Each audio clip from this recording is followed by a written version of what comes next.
আর একটা কথা বলতে চাই, এটা না বলে পাচ্ছি না, বলবো? সবাই দেখি, আমি অনেক সিরিয়াল আর্টিস্ট নিয়ে এসেছি, অনেক বছর ধরে কাজ করছি। একটা জিনিস দেখি, নিশিকান্তও তো দেখেছে, আমরা যখন সিরিয়াল আর্টিস্ট নিয়ে আসি তারপরে সব মানুষ চলে যায়, দেখার পরে চলে যায়। তোমাকে দেখে কেউ যাচ্ছে না কেন? ব্যাপারটা কি? তুমি এই এলাকার মানুষ বলে? সেটা তো বলতে পারবো না, সেটা ওনারা ভালো মতো বলতে পারবেন কেন যাচ্ছে না বা কি বৃত্তান্ত। আই থিঙ্ক এটা হয়তো ভালোবাসা। না, ভালোবাসা নয়, অবশ্যই সবাই জানে যে আমাদের নায়িকা শুধু নায়িকা নয়, সে একদম সুপারহিট গায়িকা, মানে তার গান কোনো গায়িকার থেকে কম যায় না, তাই তো? সবাই একটা জোরে হাততালি দিন সবাই মিলে। তো চলো না, নিশিকান্তদা কি বলবে একটু শুনে নি। ধন্যবাদ, অসংখ্য ধন্যবাদ এই বিরাট বাজার ব্যবসা সমিতির পরিচালনায়। আমি কথা বলব। নমস্কার সুধী দর্শক মণ্ডলী এবং দীপাদি এসছে। আমরা চাইব যে এখানে যে দীপাদি যে গানগুলো গাইছে, আমি আশা করি না এই গানগুলো সবার সামনে গাইবে। বুঝলাম না কথাটা।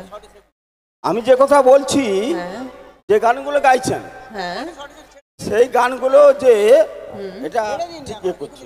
হ্যাঁ, বুঝলাম না। ঠিক আছে, আপনার কথা বুঝে গেছি। আপনি পরে আমার সঙ্গে দেখা করুন অফিসে, চলো তুমি তোমার প্রোগ্রাম করো। আমি ওনার কথাগুলো বুঝলাম না অ্যাকচুয়ালি উনি কি বলতে চাইছেন একজন নায়িকাকে, সেটা উনি নিজেই জানেন না, যে দীপা আমাদের গায়িকা নয়, উনি একজন নায়িকা। তো চলুন।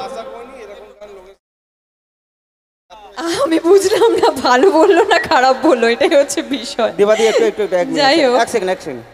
আমি ধন্যবাদ জানাই বিরাট বাজার ব্যবসা সমিতি সেক্রেটারি এবং সদস্য সবাইকে।